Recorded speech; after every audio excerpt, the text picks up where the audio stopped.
In December 2009, a young mother goes missing from her family. Did she run away with her secret lover, or was there a more sinister plot?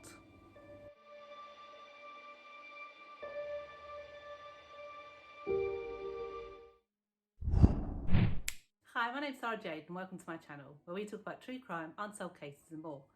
If this is something you're interested in, be sure to like and subscribe. Now let's get into this week's video. So in this week's case, we're going to be looking at Susan Powell and her disappearance in 2009. She was a loving mother with 2 children, so how did she just disappear? And we'll also look at the horrible events that occurred while searching for her. On a Monday morning on December 2009, a daycare worker in West Valley, Utah becomes quite concerned as 2 of her boys haven't turned up with their mother Susan. Susan was always very punctual, and when she wasn't going to arrive, she'd give the centre a call and let them know that she was going to be late or wasn't going to come at all. So they were quite concerned that they hadn't heard anything from her and she was expected to come in today. As they were quite good friends with her, they decided to call her work and her husband Josh to find out if they'd heard from her. When they didn't get any answers from her work or from Josh, she decided to go around and have a look, as it was only down the road from her. So when she got there, she started knocking on the doors and looking in the windows, but couldn't see anything. She was also quite concerned because there was no footprints in the snow, which made it look like no one had left the house yet. She thought it might be carbon monoxide poisoning, as a week earlier she had spoken to her husband about cleaning out their flutes. He'd given them directions how to clean it, but she thought maybe that something went wrong and they'd got carbon monoxide poison, as no one was answering the phone and thought they might be in their beds. After a while, as she couldn't find anyone, she decided to call Josh's sister, and a few minutes later Josh's sister and his mum turn up. They also get quite concerned as they noted that no one had heard from them this morning. They hadn't said they were going out of town anywhere. They were all due to go to work and there was no marks in the snow. So they decided to call the police. They don't go into the house because of the threat of carbon monoxide, so they thought if they got the police to come and look, they'll be able to go in. When the police arrive, they are allowed into the house because of the threat of carbon monoxide. When they go in, they don't see anything that's disturbed. The house looks absolutely fine, but no one's there. They check all the rooms and can't find anyone. They find it very strange, but when they go downstairs, they find Susan's bag, keys and wallet on the table. They also find a small little key on the side. They thought this was very strange, as she would need these to go to work. Finally, they saw her snow boots, which was also very weird, as she would never go out without them. Due to the strange circumstances, Detective Ellis Maxwell is assigned to their case. They go through the house and start to search everywhere to see if they can find anything that's strange or out of place. When they go down into the sitting room, they find that there's a wet patch on the carpet and 2 box fans sitting either side blowing onto the carpet, which seems very weird. Susan and Josh are part of the Mormon church, so they have a close circle of friends, and some of them turn up to the house to help with the search. One of their friends, Kirsty Hallowell, tells one of the police officers that a week before they had won a camera, and she thought that maybe they'd gone to the mountains to take some photos and just forgot that it was a Monday and hadn't told anyone where they were going. She also thought that maybe they'd got into an accident and couldn't contact anyone, so they sent out patrols looking for their car. Susan was described by her family as very friendly, outgoing and would speak to everyone. She was a girl next door who was very sweet and very pretty. She was the 3rd daughter of Chuck and Judy Cox, and she was very close to her family. Denise was her sister, and growing up she said they were very outdoorsy and used to spend a lot of time out in the woods. They also used to like to play volleyball, softball and basketball for the local church. She loved animals and especially birds, and at one point she had up to 30 birds and had a little bird club going with her friend. Her family had met through the church, and she was brought up through the church, and one day wanted to get married and have children. In 2000, 19-year-old Susan met 24-year-old Josh at a Mormon single event. They bonded over a common interest, as Josh had had a bird as well. She was quite sheltered when she was growing up, and Josh opened her up to the world. Josh, on the other hand, had a far from idyllic life growing up. His mother was called Terry and his dad was called Steve. He had 2 brothers, Michael and John, and 2 sisters, Eleanor and Jennifer. Terry and Steve came from a strong Mormon family. However, when they got married and had children, cracks started to show in their relationship. Terry decided to divorce Steve. However, they had a long, drawn-out and ugly divorce. This caused a lot of problems for the family, and the kids ended up living with Steve. After meeting at this event, Susan and Josh started to date. Their relationship seemed really great, and after 8 months, they decided to get married on April 6, 2001, in a Mormon temple in Oregon. However, some of her friends say that opposites attract, as Josh was completely different from Susan. He was quite obsessive, very loud and liked to brag about himself, and he didn't like it when other people had opinions. But they said they put up with him so they could spend time with Susan. After their wedding, in order to save money, they decided to move in with Josh's dad, Steve. They lived there for 2 years. However, after 2 years, they moved to West Valley to be nearer to Josh's sister and mum. They purchased a house on a quiet street, and Susan starts her career as a stockbroker, and Josh goes into IT services. Around this time, Susan mentioned that she wanted to be a mum. So on January 19, 2005, she gave birth to her first son, Charlie. And then in 2007, she gave birth to her second son, Braden, and they were the greatest joys of her life. Back to December 2009, and 12 hours later, there's still no sign of Susan and her family. Her friends are doing searches of the area and calling her friends to see if anyone can hear from them. However, around 7 o'clock, Josh turns up back at the house with the 2 kids, but no Susan. When they spoke to Josh, they asked her where Susan was, where he'd been, and how come he hadn't answered his phone. He'd said he'd taken his 2 boys on a camping trip at midnight the night before. He said they did this very often and the kids wanted to have s'mores, so they decided to pack up and go into the mountains. He said he hadn't answered any of his phone calls as his phone was off, as he was trying to conserve batteries. However, they found this very strange, as there was a charger in his car. They then asked him if he knew where Susan was, and he said that he believed that she was at work. She had gone to bed that night as they left, and he hadn't spoke to her since. When calling around to all her friends and family, they spoke to one of her friends, Giovanna Owen, and she said she'd actually spent the night with them the night before. She said once a month they used to meet up for their knitting or crochet sessions. She would go to their house and have some dinner. On this day, she was in the living room with Susan, and Josh was in the kitchen with the children making pancakes. She said everything seemed fine, they were all very calm, and nothing seemed amiss at all. Some of their friends also said that although it seems very strange that he would go camping with his 2 children at midnight, they said they wouldn't put it past him, as he was quite strange sometimes. However, the police decided to bring him in for questioning to see if they could get any more details about Susan's movements. He said the last time he spoke to her was around 12 o'clock when they were leaving for the camping trip. She said she was going to bed about 12:30 and going to work in the morning. When they questioned why he'd gone on a camping trip on a Sunday evening when he was supposed to be at work and the kids were supposed to be at daycare, he said he'd completely forgotten that it was a Sunday and thought it was a Saturday. Although some found this very strange, as Susan would go to church on a Sunday and she had gone that morning. They asked him if they could go and check his van, and he was happy for them to do that. They checked all around, and they did find all the camping gear in the car. The next day, they asked him in for questioning again, and this time he was quite standoffish with them and doesn't say very much. He was very vague and didn't really want to talk, and they found it very strange that he wasn't asking any questions about their search for Susan. All he kept saying was, "I don't know, I can't remember," and he seemed more concerned about his broken window than anything else. During the search of the property, the police had to break a window to get into the house so they could check to see if they'd had any carbon monoxide in the house. And he seemed more concerned that they had gone into his house and broken his window than the disappearance of his own wife. While they're questioning Josh, they also question his children. They bring them in to speak to a counsellor who has knowledge of how to speak to children.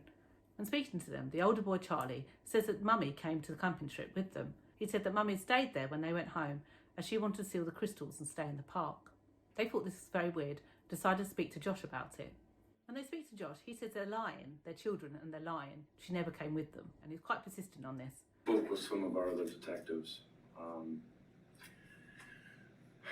and you're gonna have to wait here with us. You're not gonna go anywhere. One of our detectives just interviewed your children, and your children are telling our detectives that Mom went with you guys last night, and that she didn't come back. She did not go with us. Okay, well, with that, just getting that information, you're not gonna go anywhere. I'm not gonna let you leave. I'm gonna detain you. Sit right here. If you want a lawyer and you want to talk, or you want to change your mind and talk, or take a CBSA test, then we can do those things, but Now with that in mind, They know that she didn't go with us. do your kids lie? Sometimes they do. I mean, if they said that she was with us, they know that's not true. So if they And say if they said that she was with us, then I Then guess what? that would put her out at Pony Express. okay, and that's my concern. That's our concern. It is cold outside.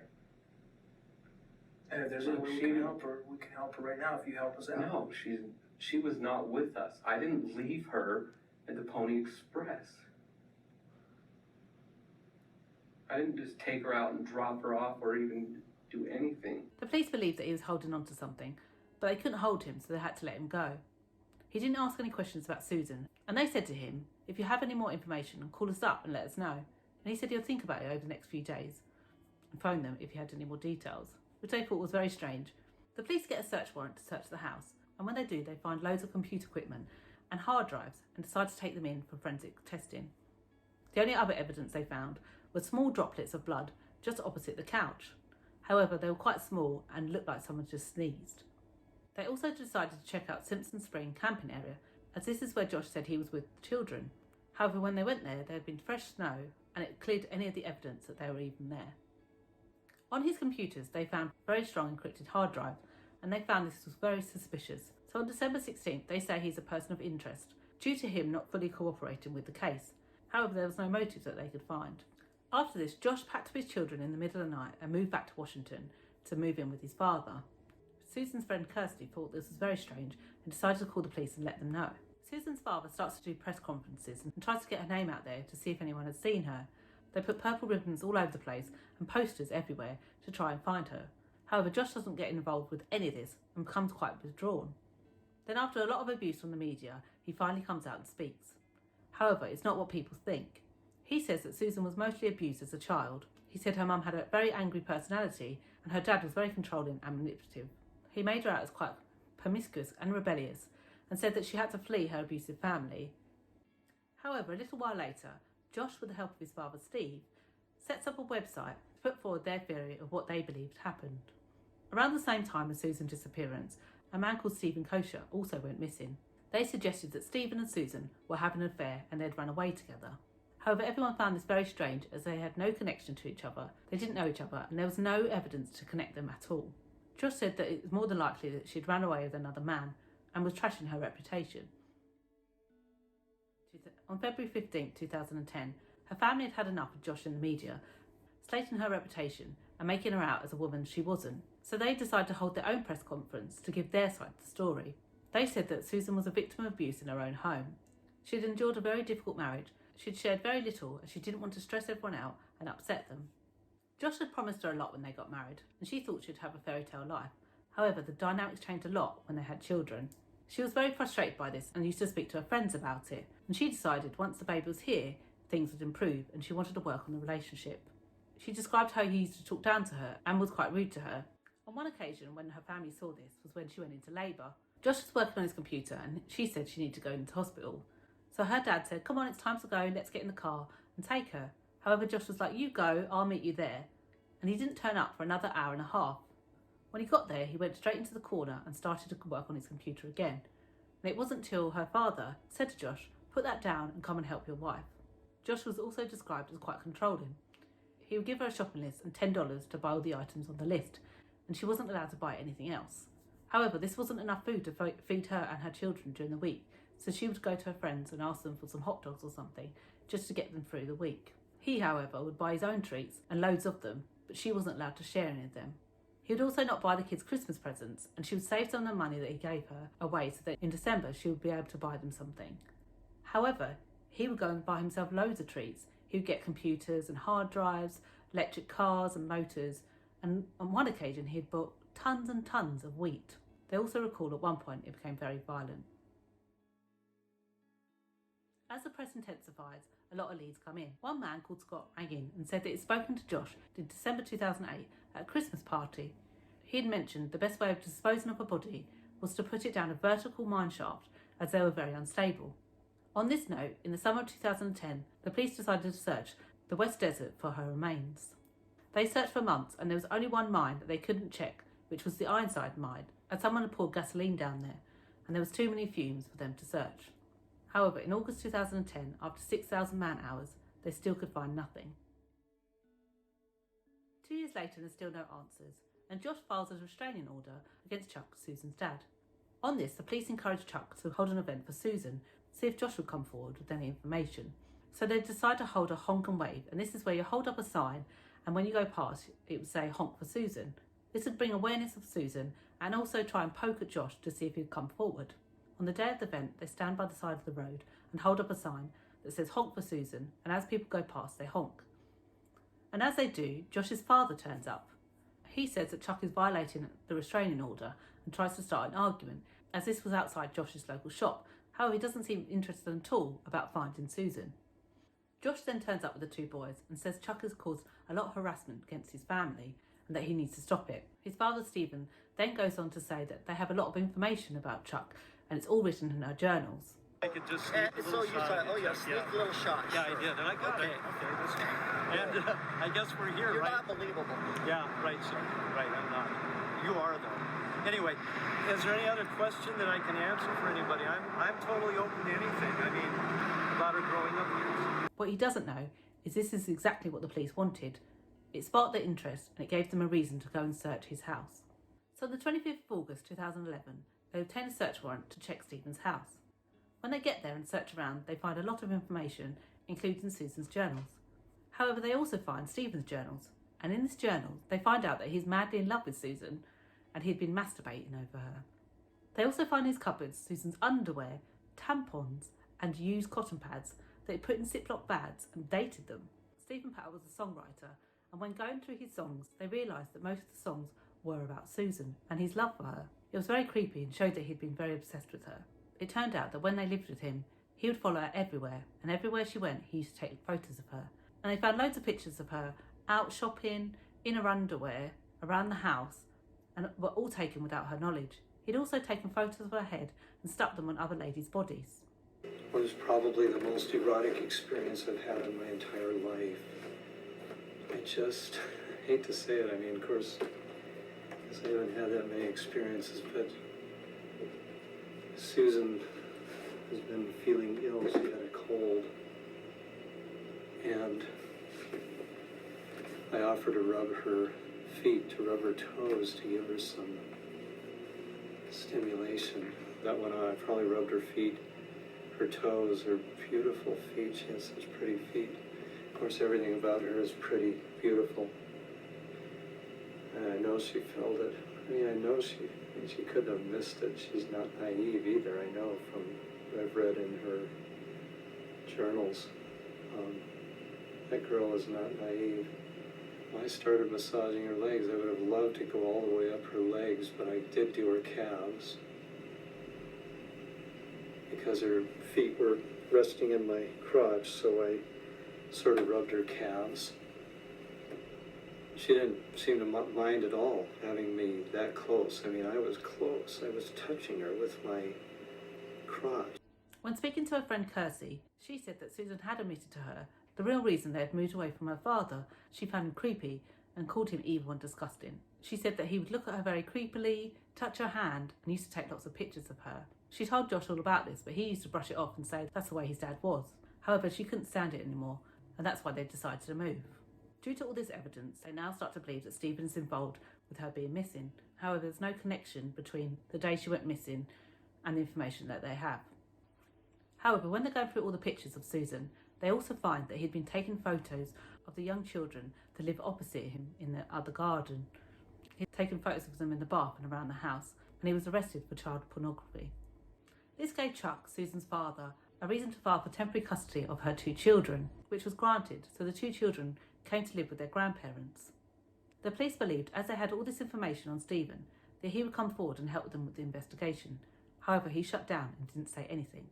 So months later, he was found guilty of multiple counts of voyeurism and was sentenced to 30 months in prison. Trying to find some more information, one of the detectives started to look into her work. And while looking, he found that she had a safe deposit box there. And then they remembered the key that they had found when they searched the house on the first day. And they used this key and they were able to get into her box. When looking into the box, they found a video that she had taken in 2008, going through the house, documenting all her assets, and she was saying that she was covering all her bases. It turned out that Susan had gone to a divorce lawyer and trying to get information on how to leave Josh. He told her to go around the house and document all the information in the house and videotape everything, so that when she got divorced, he didn't try to take everything away from her. He also told her to hide the tape so that Josh couldn't destroy it. It was found out that Susan had actually spoke to Josh and sat him down and said, look, If things don't start to change, I'm going to leave by our next anniversary. So you have until our next anniversary to make this marriage work for us. Otherwise, I'll be filing for divorce. Also in the box, they found a folded up letter, which turned out to be her last will and testament. In this letter, she stated that Josh had changed and he wasn't the same as he used to be. She was very concerned and decided to write this letter. She said that if anything happened to her, please look into Josh. She also stated that she wanted her 2 children to live with her mum and dad, if anything had happened to her. Although they had this information, they still didn't have enough to obtain Josh. In late 2011, they finally were able to encrypt one of Josh's computers, and on that they found another clue. He had been looking at information on Topaz Mountain, so they decided to go up there, send search dogs, and have a look around to see if they can find her body. They searched the whole mountain, and on the west side, the dogs did find one area that was burned. They tested all the material, however they couldn't determine what the material was, and nothing else was found on that search. They then get an unexpected tip from a detective in Colorado. A man from out of state had wanted a satellite image of a salvage yard to see if his car had been destroyed. He had recognised the name and called the West Valley police. It was Michael Powell, Josh's brother. Michael had been in the army and he was honourably discharged and now is a doctoral student in cognitive science. He was seen as the one that got away from the dysfunctional family. They can't account for his whereabouts during Susan's disappearance. They also look into his car and see that he sold it for scraps around the time that Susan went missing. The car had been in good shape and it seemed weird that he wanted it destroyed. They took cadaver dogs to the salvage yard to check out the car. When searching, they did find DNA and they sent it out for testing. They believed that he'd helped Josh to dump the body, so they bring him in for questioning. However, he says that he was with his father and then went down to help Josh with the children after she disappeared. However, once they tell him that they have his car, he starts to shut down and be very quiet. They then believe that he's hiding something. He then starts to ignore all their calls and doesn't want to meet with them. However, the DNA found does not match Susan's. At this time, Josh was trying to get his kids back from her mother and father. However, the family are quite worried and they take it into their own hands to find information about Josh to help them with their case. They start to search into his parents' divorce and they find a lot of information that proves that the family were quite twisted. They find issues of pornography in the house when he was younger. They also found out that Josh's father used to make him use physical force against his own mother and get him to kick her. Josh had also attempted suicide at least once and killed his sister's gerbil. This showed a pattern of dysfunction and that Josh was a psychopath. One of the reasons that her friends believed that Susan stayed with Josh was because that he would threaten that he would keep the kids. He said that he would do exactly the same as what his father had done to his mother. On February the 1st, 2012, the custody trial begins. Josh is allowed to give a statement of why the kids should come back to him. However, her family argue this and say that he's still a person of interest into Susan's disappearance. They also challenge his fitness as a father due to the information they had found and also pornography they had found on his computer containing incest and cartoons. The judge determines that they cannot safely be returned at this time. He says that he has to go for a psychosexual examination and has to do a polygraph about his wife's disappearance. He was, however, given visitation rights to see his children, though a court-appointed social worker had to be there with him. On February the 5th, on Super Bowl Sunday, the 2 boys go to see Josh in Washington. The social worker, Elizabeth, goes with them. She lets them out of the car and as she's locking the door, they run up the drive to see their dad. His dad lets them in the house, but as she walks up, he smiles at her and then closes the door on them. She starts to bang on the door and says, "Let me in, what are you doing?" And she seems quite confused. She then hears him say, "I have a surprise for you, Charlie," and Braden starts to scream. At this, she calls 911 and lets them know the situation. She says that she's here for a visit, but the dad won't let them in the house, and she also smells gasoline. She decides to move her car away from the house and says to them that they need to get there as soon as possible. However, they say to her that they need to go to life-threatening events first, and she starts to argue with them that this is a life-threatening event and they need to get there now. Reporting. Hey, I'm on a supervised visitation for a court-ordered visit. Something really weird has happened. The kids went into the house and the parent, the biological parent, whose name is Josh Powell, will not let me in the door. What should I do? What's the address? It's 8119, and I think it's 89. I don't know what the address is. Okay, that's pretty important for me to know. Sorry, I can't. Just a minute. Let me get in my car and see if I can find it. Nothing like this has ever happened before at these visitations, so I'm really shocked. and I could hear one of the kids crying, but he still wouldn't let me in. Okay, it is,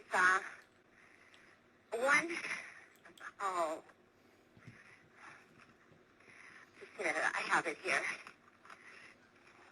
You can't find me by GPS? No. Okay, it is, I still can't find it. But I think I need help right away. He's on a very short leash with CSHS, and CPS has been involved. And this is the craziest thing. He looked right at me and closed the door. Are you there? Yes, ma'am. I'm just waiting to know where you are. Okay. It's 8119 189th Street, Court East, Puyallup, 98375. And I'd like to pull out of the driveway because I smell gasoline and he won't let me in. You want to pull out of the driveway because you smell gasoline, but he won't let you... He won't let me in. He won't let you out of the driveway? He won't let me in the house. Whose house Got is the it? kids in the house and he won't let me in. It's a supervised visit. I understand. Whose house is it? Josh Powell. Okay, so you don't live there, right? No, I don't. No, I'm contracted to the state to provide supervised visitation. I see. Okay. And who is there to exercise their visitation? I am. And the visit is with Josh Powell. And who And supervises? he's the husband that I supervise. So you supervise and you're doing the visit? Yeah, You I supervise yourself? I supervise myself. I'm the supervisor here. Wait a minute. If it's a supervised visit, you can't supervise yourself.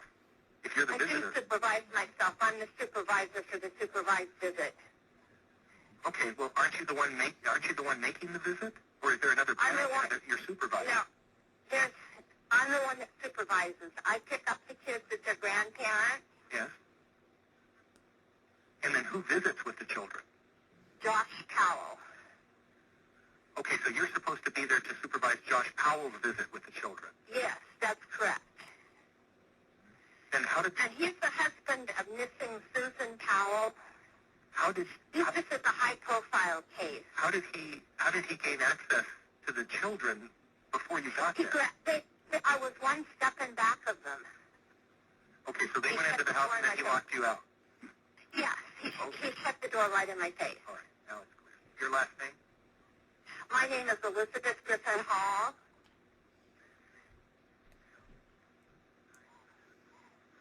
Griffin Hall is hyphenated? Yes. And what's your phone number, Elizabeth? This cell phone number is 36 And what agency are you with? Foster Care Resource Network.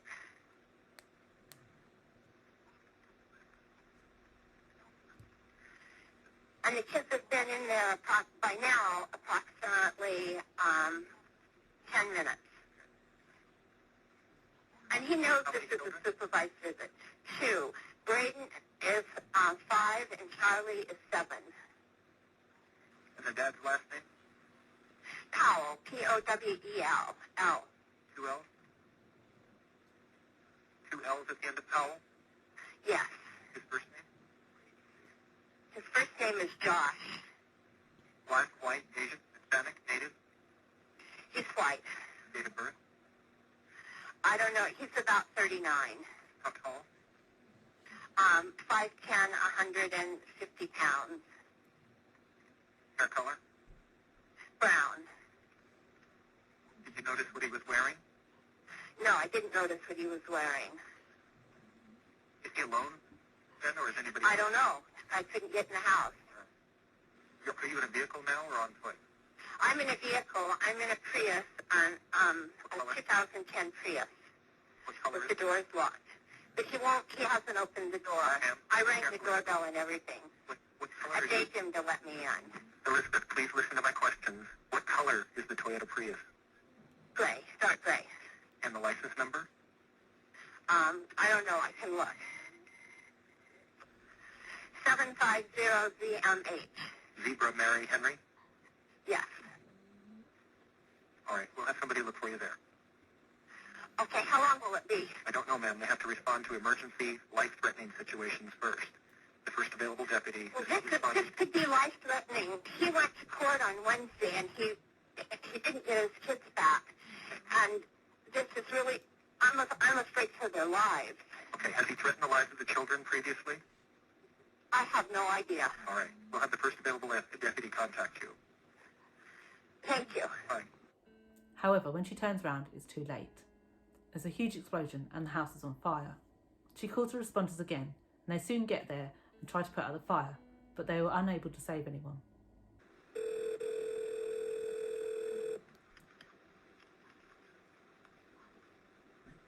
Hello? Hi, ma'am. Were you calling about the fire in the 8200 block of Yes, on he 88th Street, exploded Courtney? the house. Ma'am, do you know Yes, he the exploded the house. okay? Do you know the exact address of the house, or are you?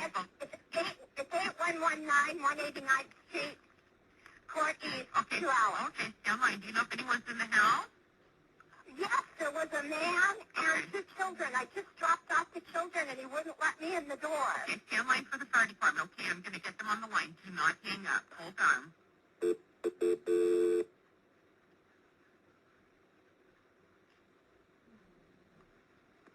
Stay on the phone here with me, ma'am.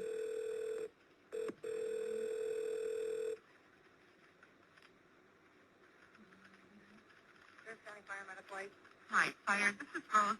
Lisa, transferring a lady who has an exact address of the house that is on fire there in the 188th Street, Court East neighborhood.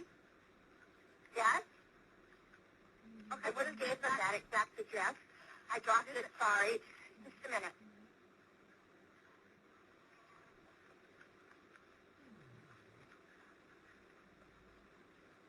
I can hear the fire trucks, but they're not here yet. It's 8119. There. What? We have an engine there. And people are saying there's not somebody here, but I was just there, and there is somebody here. There's 2 little boys in the house, and they're 5 and 7, and there's an adult man. He has supervised visitation, and he blew up the house and the kids. The kids and the husband and the father were in the house? Yeah. Yes, he slammed the door in my face. So I kept knocking. I thought it was a mistake. I kept knocking, and then I called 911. You saw him go back into the house from the flames, right before the flames? He didn't ever leave the house. He just opened the door. The kids were 1 step ahead of me. They're 5 and 7. They were 1 step ahead of me, and he slammed the door in my face. And you think he might have done this intentionally? Yes. Okay. County, go ahead with what you need. I'll pass that on to my... Thank you very much, fire. Ma'am, what is your name, please? I'm Elizabeth Griffin Hall, and I'm the supervised visitor. Okay, hold on. Elizabeth, hold on just a moment. Ma'am? Okay, so your last name is Griffin what? Griffin Hall, Griffin hyphen Hall, Hall. Okay. And your phone number is 360-990-9955 is your personal cell number. Is that correct? Yeah, that's Okay. correct. Where are you at right now? I'm at 81112 on the same court.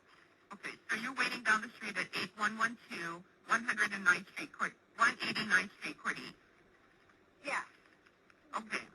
And are you in your car? I was in my car. I'm standing outside it right now. Okay. Is that your home? Is that your home address? No, that's not my home Okay. address. I was the supervised visitation coordinator. I picked the children up. Parents. What is this person's name? His name is Josh Powell.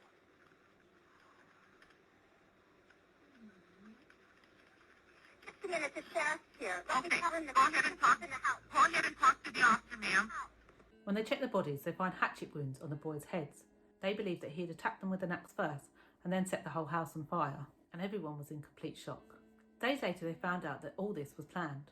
A few days before their visitation, he'd gone to the bank and closed down all his bank accounts. He'd phoned up his sister and told her all about the information of his house and got rid of all the toys and bought this gasoline. He also called the family about 20 minutes before the boys arrived, saying goodbye and saying how he couldn't handle it anymore and was taking his kids with him.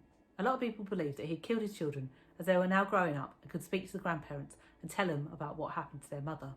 The West Valley police were questioned about this, as he was never arrested and they should have seen these signs coming.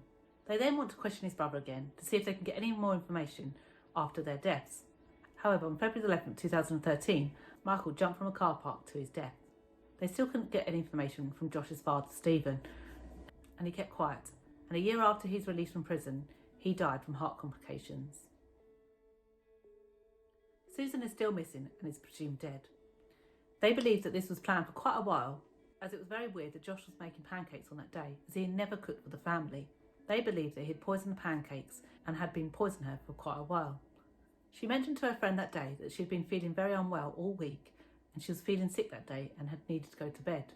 Her family said it was very strange as Josh never cooked for her, he never cleaned and definitely had never done the dishes. However, that day he had done everything.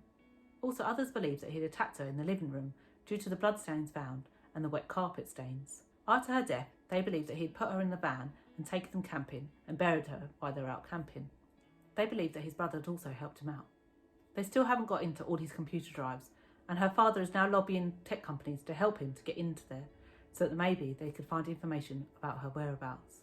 What I would say is if you know anyone in an abusive or a controlling relationship, speak to them and get them help, as the alternative could be worse. Also, if you're in an abusive relationship or need help, I have left information and telephone numbers at the end of this video. And please get yourself help.